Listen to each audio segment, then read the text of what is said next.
Now, this is a bit of a shock result. Brentford beating Aston Villa at the G-Tech Stadium, and people are a bit unsure of what to make of Brentford this season just because of the radical managerial change. Losing Thomas Frank, who was such a key figure at the club, to bring in unknown in Keith Andrews, which has raised a few eyebrows considering all he's been as a set-piece coach.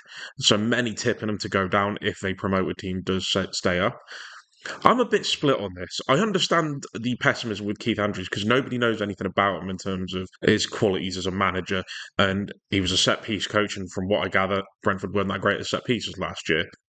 But Brentford are such a club that make smart decisions, well researched, and there's reasons and data to support every move they make. I just can't think they've made this decision without realizing there's something special in Keith Andrews. Like, they have to see something in him to give him such a big role with such little experience that he has. So I'm not rubbishing off Brentford's chances initially like a lot of people are. I'm going to wait to see how this played out. And to be fair, beating Aston Villa 1-0 is a great way to earn your stripes and a great way to earn yourself a bit of credit.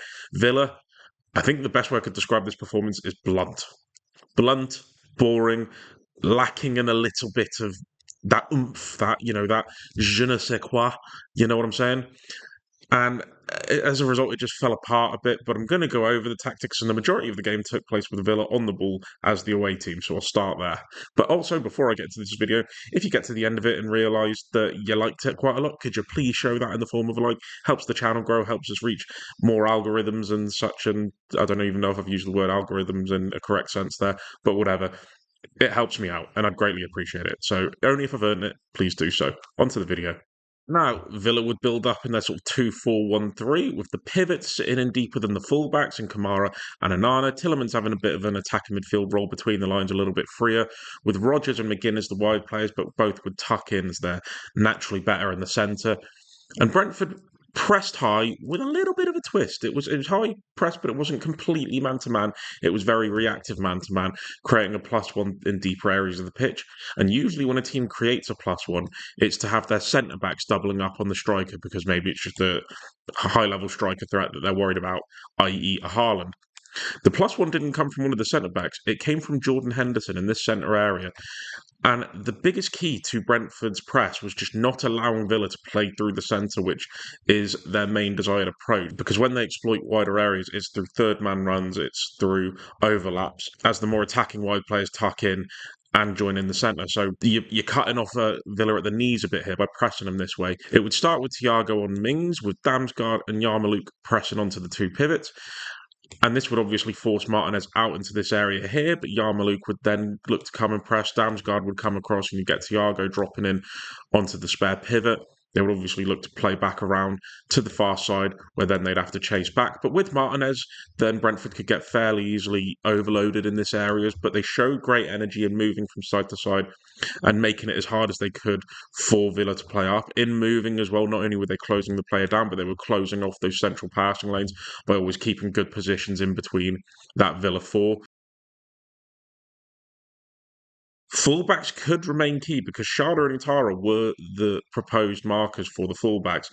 But when Villa were trying to play out, they wouldn't be squeezed up against them tight to make sure they couldn't receive the ball. They drop in and be a little bit more narrow alongside Henderson to again just add another layer of protection in that central area by protecting the half spaces, and meant that Rodgers or McGinn couldn't drop into these positions to receive the ball either side of the midfield or in behind Yarmouk or Damsgaard, who would obviously committed to the press.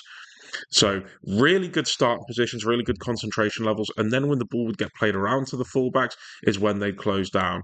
But I'll go into that in a second because with Henderson being the free man, that adds another layer to it because you'd think he'd be the desired marker to take on Tillemans. It wouldn't. You'd get Vandenberg engaging from his centre back positions, following Tillemans up into this area, so he couldn't use his quality and his technical ability to help a team play out and progress. But Vandenberg pressed with him, engaged him brilliantly, and as much as he's playing a riskier game, engaging from centre back, he added to that central protection that Brentford had in this game, allowing Henderson to shield any passes that opened up if, say, Utara or Shada got drawn into maybe pressing the fullbacks, then Henderson could just pick his positions well and just make sure that with Vandenberg giving them the assist with Tillemans that they were well protected. So Henderson reading those situations, offering that experience that we know he has,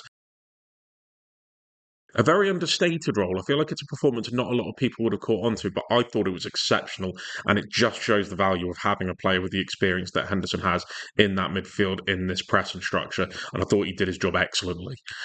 But when Villa tried to play out to the fullbacks, there were different ways that they could look to exploit this. So on the right-hand side, if they got it to Cash, you'd obviously get Schade then pressing reactively. Now, Tillemans would then look to come across into this area, and it left Vandenberg in a position of does he engage, does he not? Maybe he drops back into the defensive line, depending on McGinn's positioning as well, with Lewis Potter having to track him.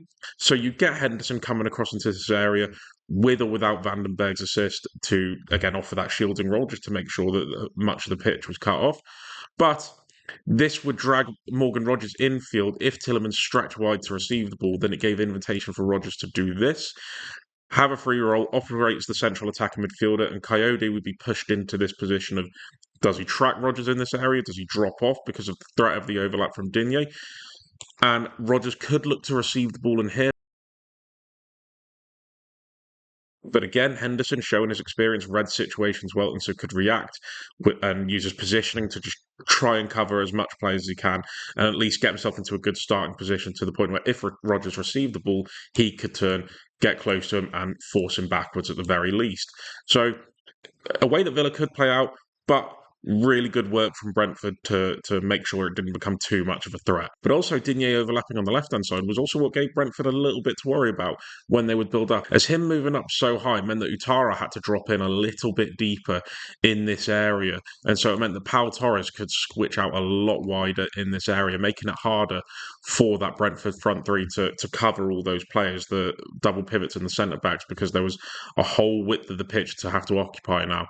And it meant that him coming in narrow, let's say Yarmouk did in this position, then Martinez could find this ball out to Torres, who could turn and play. And obviously Utara being deep with Digne meant that he couldn't react quick enough to get close to him.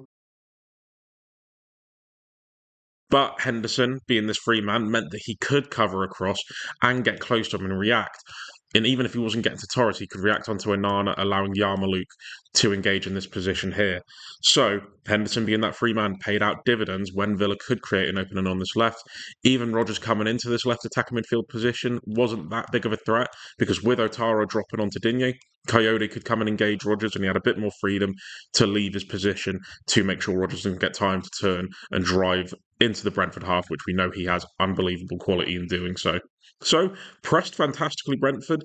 It felt like they had a booby trap for every time Villa tried to adapt their build-up play, and defended well in a lower block, which I'll go on to now. Now, Villa lined up in their 3-box-4-3, with Matty Cash tucking in as a right centre-back, Digne occupying the width on the left-hand side, and McGinn as the width provider on the right, Tillemans and Rogers in the centre, Kamara and Onana as the pivot. And they struggled to break Brentford down, who dropped into a 5-3-2, matching Villa up really well. You'd get Schade and Thiago dropping on to the two pivots, with Mings being left on the ball. And if he tried to play out to the left side, then Yarmouk would come across with Henderson and Damsgaard covering around.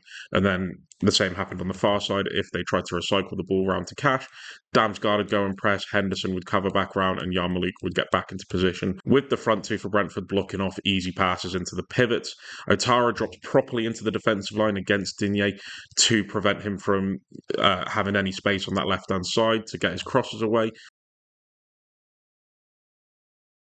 I thought Villa were really, really poor in this position from a fluidity point of view. Tillemans and Rogers in their attacking midfield positions, I thought, were so static. And you will face blocks like this. You will face teams that drop into a back five to try and prevent any overloads on that last line, going man for man, line for line against the attacking players. But sometimes you'll get players that can offer that extra bit of quality, which Rogers and Tillemans are more than capable of doing, where they'll drop out into this position outside of the Brentford midfield three to get on it, maybe bring a wide centre back up with them, maybe cause Yarmouk to come across, which creates more space in the centre for Watkins, Tillemans, Kamara and Onana, who could maybe outnumber the Brentford central midfielders. But that didn't happen. Rogers and Tillemans stuck so narrow, stuck so central that they were just cut off by the Brentford shape. And as a result, just didn't get any joy and get the ball in dangerous enough situations where they caused Brentford any real problems. Very little space to work with, not showing for the ball, not coming outside to try and create openings, and just very, very meh. You could get the wider centre backs driving with the ball forward. Pau Torres and Cash are two players very capable of doing this, and Pau Torres would bring the ball forward at points into the central zone of Brentford or out into this area.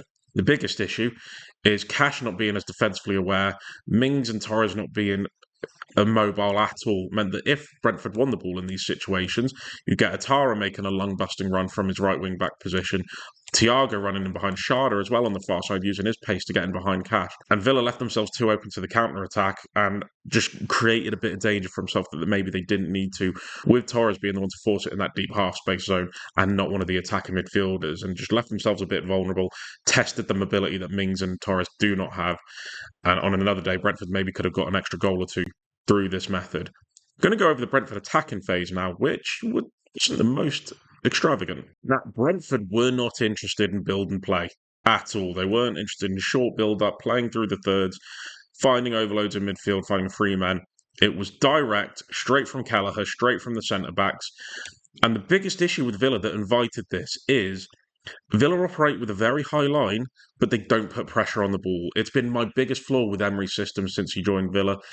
And so even if Kelleher didn't go direct initially and he went to the centre-backs, that Watkins and Tielemans were more concentrated on blocking Henderson and Yarmolenko with Onana and Kamara also backing up, Rodgers tucking in as well as McGinn, so that there wasn't any central progression options available for Brentford, which they did not care about as they had no interest in getting on the ball and getting 50, 60, 70% possession numbers.